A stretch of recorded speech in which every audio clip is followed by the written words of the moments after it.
Hello Sobat Junkies, baik BJ30 SUV dengan presensi yang luar biasa kayak mobil 1 miliaran kayak begini, ini bikin geger pas Gias 2025 kemarin. Dan mobil ini walaupun kelihatannya kayak mobil 1 miliaran ke atas, dia itu harganya mulai dari 499 jutaan aja. Yes, di bawah 500 juta untuk OTR Jakarta, tapi itu varian yang paling terjangkau. Dan untuk varian yang tertinggi harganya 575 juta rupiah. Masih di bawah 600 juta.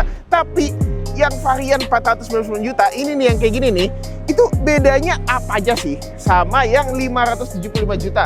Nah, mari kita kupas tuntas beda daripada baik BJ30 varian 4x2 dan juga varian yang 4x4. Inilah dia.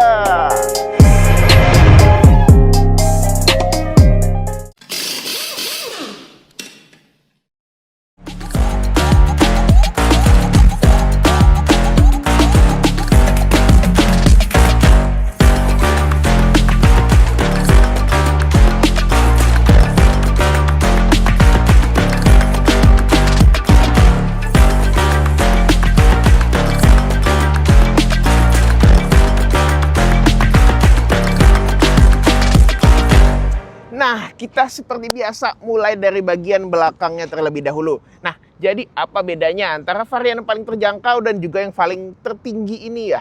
Nggak ada bedanya. Iya, betul sekali. Untuk bagian belakang, varian yang paling terjangkau dan juga yang tertinggi ini, itu nggak ada bedanya sama sekali. Semuanya persis. Ya, ini beda warna dan beda plat nomor karena emang beda mobil gitu ya. Tapi ya udah, tidak ada spoiler di sini, tapi kita tetap dapat high mount stop lamp, lalu juga rear defogger, wiper juga sama gitu ya, logo baik yang besar seperti ada di sini. Dan untuk perembleman juga nggak ada bedanya. Di situ juga BJ30i, ya ini kan hybrid ya, dan ini juga BJ30i. Nah, lalu juga untuk tampakannya sensor-sensor semuanya juga sama. Jadi kurang lebih dari belakang nggak ada bedanya. Yes, Sobat Junkies, sekarang kita berlanjut ke bagian sampingnya daripada baik BJ30. Bedanya apa untuk yang varian yang paling terjangkau sama yang varian yang paling termahal, yang paling tertinggi dan terkomplit. Nah, yang paling kelihatan banget menurut kalian apa? Kalau kita langsung tertuju ke roof rail. Yes, betul sekali. Untuk varian tertinggi dia ada roof rail, yang varian yang paling terendah dia tidak ada roof railnya. Untuk yang varian paling terjangkau ini, cuma balik lagi, roof rail itu adalah preferensi kalian masing-masing. Kalian pengen ada roof railnya atau tidak. Nah, lalu yang paling kelihatan apa lagi? Nah, ini dia punya footstep. Kelihatan juga dong, ini kan warnanya kan silver banget seperti ini, silver finish. Kalau dia yang terjangkau dia tidak punya footstep. Tapi kalau untuk di spion kita juga bisa lihat ya, karena sama-sama punya kamera 360, yang terjangkau dan tertinggi sama, jadi spionnya juga persis. Nah, cuma ada satu hal yang memang varian ini hanya dia yang punya, si varian tertinggi. Nah, ini dia. Jadi di pilar C ini ada kayak gambar gunung-gunung dengan tulisan AWD atau all wheel drive. Menandakan dia adalah varian all wheel drive atau 4x4 penggerak, semua rodanya gerak. Kalau yang itu memang di pilarnya polos, jadi tidak ada. Dan kita juga dapat nih di over fender itu juga ada lampu. Ini bisa nyala BTW di bagian. Sedangkan kalau kalian lihat di sana tuh, di situ itu tidak ada. Jadi perbedaannya kurang lebih ada pada 4 titik tersebut, yaitu bagian sini, bagian sini, bagian sini, dan bagian sini, yaitu footstep, roof rail, aksen di sini dan juga lampu. Sisanya sama. Ya paling yang bikin membeda sedikit adalah karena ini adalah dua mobil yang berbeda, jadi warnanya juga berbeda. Nah, untuk perbanannya dia menggunakan ban mereknya Onely. Ini bukan Onely Music, One and Only channel YouTube musik itu ya. Tapi ini merek bannya memang Onely namanya. Range Tour HT3. Nah, ukuran bannya sendiri ini 235/60 R19. Pelek 19 inci dengan rem cakram di keempat roda untuk varian paling terjangkau ini. Dan buat yang di situ, varian yang paling tertinggi tuh, itu sama. Yes, betul. Sama seperti di sini. Peleknya sama, bannya sama, bahkan rem cakramnya belakangnya juga sama-sama 4.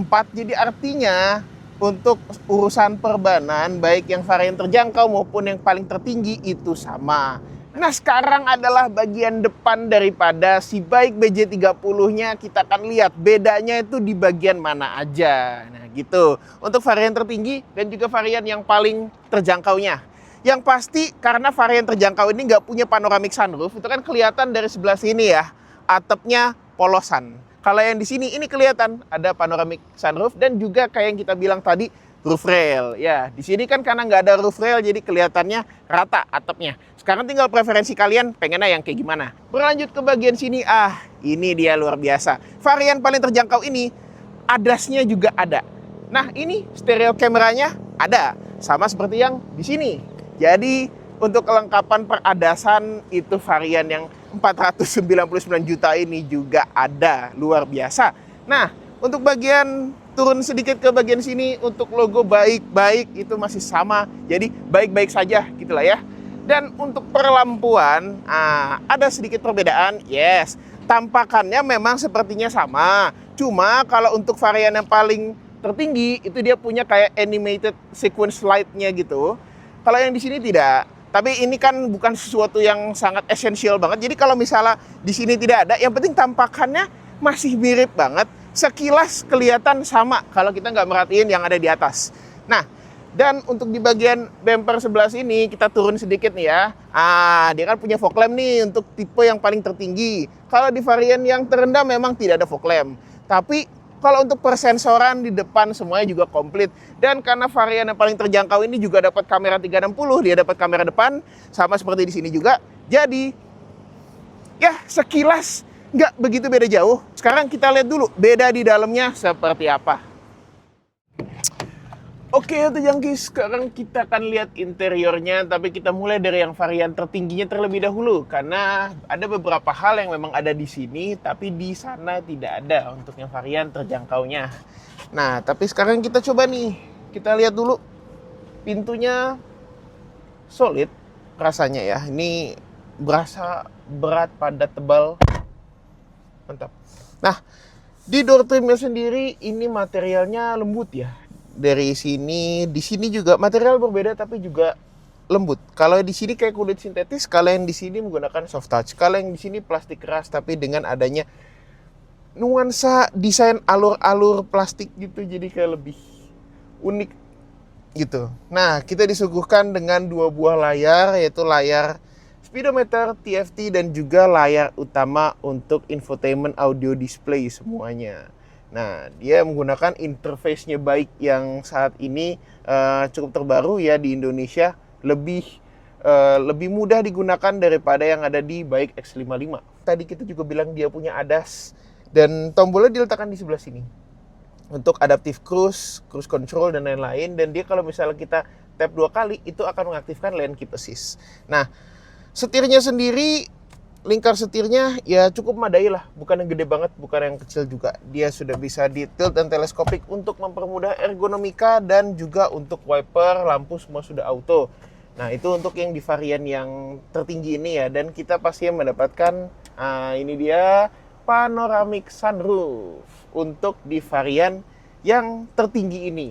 Dan kita kalau bisa lihat detail di sini ya, untuk pilar di sini dia dilapis kayak semacam kain gitu. Jadi kayak mobil-mobil mahal. Ini juga kainnya tuh kayak yang ada di Mercedes. Ya wajar sih ya. Kalau baik itu kan di sana di China kan dia juga yang megang Mercedes juga di sana untuk joint venture-nya. Jadi Beijing-Benz itu kan mereka yang megang. Makanya ini kayak transpirasi gitu. Terus juga kita bisa lihat ya di airbag-nya juga komplit. Di sini pastinya kalau dari airbag jok, airbag pilar pasti ada. Jok di sini juga sudah elektrik dan materialnya bagus dengan jahitan yang rapi gitu. Nah, kurang lebih seperti itu. Dan juga karena ini adalah varian 4x4, jadi knob dengan model ada kayak kaca, ada turbin di sini itu untuk mau melihat mode berkendara. Kita bisa lihat mode berkendara kalau yang di sini ada banyak.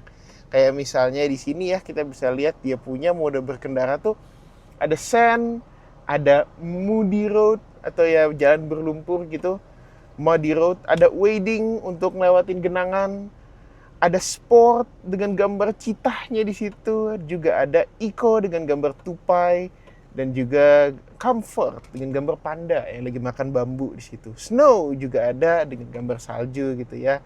Yang Sand untuk jalan-jalan berpasir, Gurun bahkan dengan gambar unta, dan Muddy Road itu gambarnya gajah ya kalau jalan berlumpur. Jadi kayak animasi itu juga bagus. Nah, untuk material dashboardnya sendiri ini cukup padat dan solid ya. Materialnya rata-rata bagus, apalagi yang di dashboard atas dengan jahitan asli dan material empuk.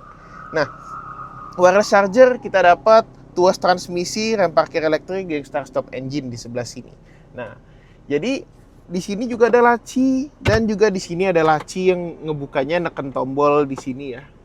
Kayak mekanisme mekanik gitu, sisanya kurang lebih seperti itu. Nah, tapi kita lihat kalau untuk yang di varian sana seperti apa? Apakah ada yang dikuranginya cukup signifikan atau tidak gitu ya? Kayak misalnya kita lihat di sini jendelanya kan semuanya kan sudah full all auto di sini. Jadi untuk di depan belakang semuanya full otomatis. Tapi kita lihat yang versi terjangkaunya kira-kira kayak gimana interiornya. Oh iya, satu lagi di sini ya.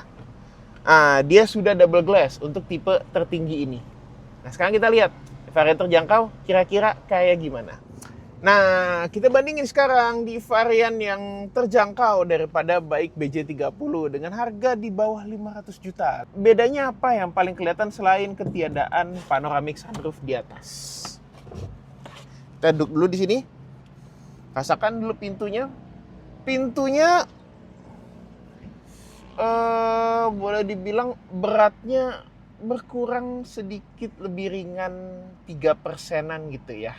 Mungkin ada sedikit peredaman yang agak berbeda, tapi rasa narik pintu dan nutup pintunya itu juga masih berasa demnya, itu masih berasa solidnya. Oh, tentu saja jok driver juga sudah elektrik di sini sama seperti di yang varian tertinggi. Nah, ini materialnya lembut, ini juga kulit halus sintetik, dan di sini juga lembut. Nah, jendela. Kalau yang tadi itu varian tertinggi semua jendelanya sudah all auto. Nah, untuk di varian yang ini, kalau misalnya kita lihat di jendela sebelah sana, itu dia juga turunnya juga sudah otomatis. Jadi jendela ini basically all auto, tapi ini dia ada perbedaannya. Dia naiknya untuk yang varian terjangkau itu naiknya tidak otomatis.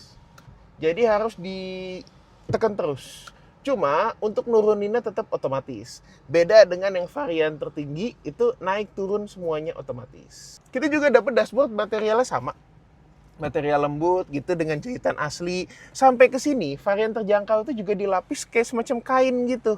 Dan kayak yang kita bilang tadi kan di sana juga sudah ada adaptive cruise control yang kalau kita klik 2 kali di tuas ini jadi lane keep assist. Di sini juga ya udah ada adaptive cruise dan lane keep assist tuas seperti ini. ADAS-nya komplit kalau kita aturkan di sini. Intelligent cruise assist, forward assist, lane assist, side rear assist, dan light assist semuanya ada. Jadi di varian terjangkau ini aja ada, apalagi yang di varian tertinggi. Luar biasa. Safety-nya juga komplit. 6 airbag di sini juga sama seperti yang ada di varian tertinggi. Airbag joknya juga, material joknya juga sama, kulit sintetisnya, jahitannya rapi, dan di sini juga sudah elektrik untuk yang varian terjangkaunya. Tuh. Nah, ada perbedaan juga nih. Kalau misalnya kita lihat ya, sekilas sepertinya sama-sama aja gitu kan ya. Di sini tuas transmisi, rem parkir elektrik, start stop engine, dan pengaturan mode berkendara. Iya, mode berkendaranya kalau tadi kan banyak tuh ya, ada Sand, Muddy Road, lalu juga untuk wadingnya ngelewatin genangan. Kalau di sini, nah kita bisa lihat ya, dia ada mode untuk snow, lalu juga mode untuk sport masih dengan citahnya, dan juga mode untuk eco dengan tupainya, comfort dengan pandanya, dan langsung ke snow. Ya, jadi di sini mode berkendaranya cuma 4, tapi kalau di sana ada beberapa tambahannya lagi. Sekali lagi, mobil ini 4x2, bukan 4x4. Jadi juga untuk penggeraknya dia bukan dual motor 4WD, tapi menggunakan single motor di depan, ngebantuin roda depan juga. Makanya mobilnya FWD. Jadi roda belakangnya nggak gerak. Kalau kita lihat di speedometernya, untuk yang untuk yang baterainya, nah kita bisa lihat ya di speedometer. Ini di sebelah sini meterannya untuk baterai, motor listrik, dan juga untuk mesin itu nggak ada lagi motor listrik untuk ke belakang. Tapi ya memang jadinya adalah konsumsi BBM-nya ya mungkin juga akan berbeda gitu. Tenaganya kan juga berbeda, pastinya sedikit lebih di tone down. Nah, tapi untuk konsumsi BBM yang nanti akan kita lihat juga pada saat kita coba mobilnya, sisanya mobil ini kurang lebih mirip-mirip. Ini tetap double glass untuk varian yang terjangkau, sama seperti varian yang tertingginya. Sini. Jadi, walaupun mungkin ada sedikit pengurangan di peredam di pintu, tapi kalau untuk kekedapan kaca itu masih sama. Nah, walaupun tidak ada panoramic sunroof di sini, itu kan jatuhnya kan ke preferensi konsumen. Pengen yang ada panoramic sunroof atau tidak, gitu. Dia juga sama-sama tilt dan teleskopik kok di sini. Jadi kurang lebih semuanya ya mirip-mirip. Nah, dan juga kalau untuk kabin belakang, kita akan langsung ke kabin belakang di varian yang terjangkaunya saja. Karena kita juga tahu di varian yang tertinggi seperti apa, mari kita lihat. Oke, kita lanjut ke bagian belakangnya. Door trimnya seperti di depan, materialnya sama. Sini tetap lembut, sini kulit sintetis yang halus. Kalau soal jendela kita sudah jelaskan tadi. Dan ini dia, kita akan duduk di belakangnya. Dibandingkan dengan yang varian tertinggi, bedanya itu cuma di panoramic sunroof yang bikin dia tentu saja lebih bercahaya, lebih menyinari kabin. Tapi tentu saja itu mungkin sedikit mengoreksi headroomnya, makanya headroom di sini luar biasa berlimpah. Nah, dan di sini posisi duduknya seperti ini. Kita juga jok ini sudah paling ujung ya untuk di sini. Kita terdapat airbag pilar, lampu LED di sini, dan juga untuk grab handle-nya yang model retract. AC juga di sebelah sini, dan juga ada cup holder dengan armrest. Nah, ini seperti yang tipe tertinggi juga. Dia tidak ada tunnel garden-nya di sininya, semuanya rata di lantainya karena belakangnya itu roda belakang untuk yang varian tertinggi itu digerakkan oleh motor listrik tambahan. Kalau di sini tidak ada motor listriknya, pastinya bobotnya lebih ringan. Kita juga terdapat slot USB Type-C di sebelah sini dan juga ada tempat buat taruh HP-nya. Walaupun memang cuma satu, makanya ya buat yang punya HP harus ngantri. Nah, untuk bagasinya, kira-kira ada bedanya nggak nih? Kita mulai dari yang varian paling terjangkau dulu. Ini sama ngebukanya dari sini nih ya. Nyata sama-sama power back door. Ya, jadi nggak dikurangin tuh power back door-nya tuh. Dan kita bisa lihat. Sama, betul sekali. Karena BJ30i ini, ya atau BJ30 Hybrid ini, selain sama-sama punya power back door untuk varian yang paling terjangkau dan juga varian yang paling tertingginya, dia juga punya fitur yang buat kita ini bukan sekadar gimmick, tapi juga menarik, yaitu meja lipat. Yes, betul sekali. Ini meja lipat ini, ya kebetulan kan lantainya lagi kotor. Maksudnya tanahnya lagi kotor, jadi nggak kita buka dulu. Tapi ya, untuk varian yang paling terjangkau dan juga yang paling termahal, kita sama-sama mendapatkan meja lipat. Nah, untuk kapasitas bagasinya, persis. Kita juga sama-sama di bagasi mendapatkan power outlet yang bentukannya itu seperti ini, 150 watt. Ini ya masih menggunakan colokan konverter rumah ala Tiongkok, tapi kalau dipasangin adaptor gitu ya, itu masih bisa gitu. Dan sama-sama di varian yang paling tertinggi ini dan juga di terjangkau itu juga sama dapat. Kapasitas bagasi semua sama. Jadi ya kurang lebih kayak begitu. Tapi gimana nih rasa berkendara daripada varian yang paling terjangkau ini? Apakah dia kalau dibandingin sama yang tertinggi ini beda? Oh, pasti beda. Karena ini 4x4, ini 4x2. Cuma dengan perbedaan harga seperti itu dan juga preferensi konsumen, kira-kira kalian pengennya kayak gimana? Karena kita udah coba si varian 4x4 ini waktu awal-awal dia meluncur, jadi sekarang kita akan coba varian 4x2 ini rasanya seperti apa. Dan kira-kira dengan 499 juta on the road Jakarta, itu worth it atau enggak? Ayo kita coba dulu. Nah, Autojunkies, sekarang saatnya kita untuk mencoba rasa daripada baik BJ40 yang front wheel drive 4x2. Ya, mobil ini memang bukan dilengkapi dengan motor listrik tambahan di belakang. Jadi tentu saja kalau kalian mengharapkan torsi sebesar 685 Nm dengan tenaga 403 horsepower, ya kalian bisa ke versi yang varian tertingginya. Nah, tapi untuk varian yang ini, biasanya orang yang beli varian yang terjangkau ini, 499 juta ini, memang sejak awal bukan memfokuskan dirinya untuk mobil ini digunakan off-road gitu ya. Tapi tetap pengen punya kapabilitas yang mumpuni. Misalnya kalau kita melewati jalan yang ya tidak rata seperti rata-rata kondisi jalanan di Indonesia seperti ini ya. Ya suspensinya masih cukup nyaman. Ya. Kekedapan kabin mungkin sedikit sekali berkurang kalau dibandingkan dengan yang di sana, tapi karena kacanya masih cukup kedap, sama-sama double glass, jadi harusnya nggak begitu signifikan. Dan sekarang kita juga mencoba ya di jalanan yang halus, juga di jalanan yang cukup berbatu, ini masih enak. Ya memang, basically BJ30 adalah mobil yang set suspensinya tuh lebih ke arah empuk. Off-roadnya itu lebih dimasukin. Nah, BJ30 yang varian paling terjangkau ini, niatnya itu adalah untuk city cruising biasanya orang, dan juga untuk road trip, jalan jauh.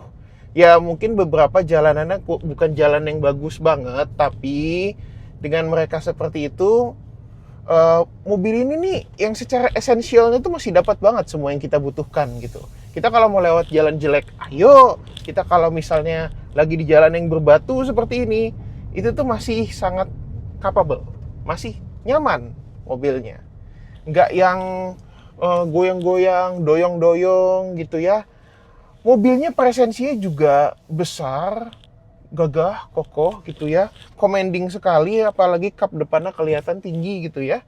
Jadi kelihatan seperti kita lebih tinggi daripada yang lain. Dan yang perlu kita acungi jempol selain setup suspensinya adalah nilainya. Nilainya itu harusnya lebih tinggi gitu. Dan irit. Yes, karena sistem hybridnya itu tentu saja tidak perlu memberikan tenaga untuk motor listrik kedua. Jadi dia bisa lebih fokus untuk kegunaan macet-macetan, untuk idling dan lain-lain. Nah, jadi kalau bisa kita lihat, iritnya itu cukup luar biasa untuk mobil sebesar ini.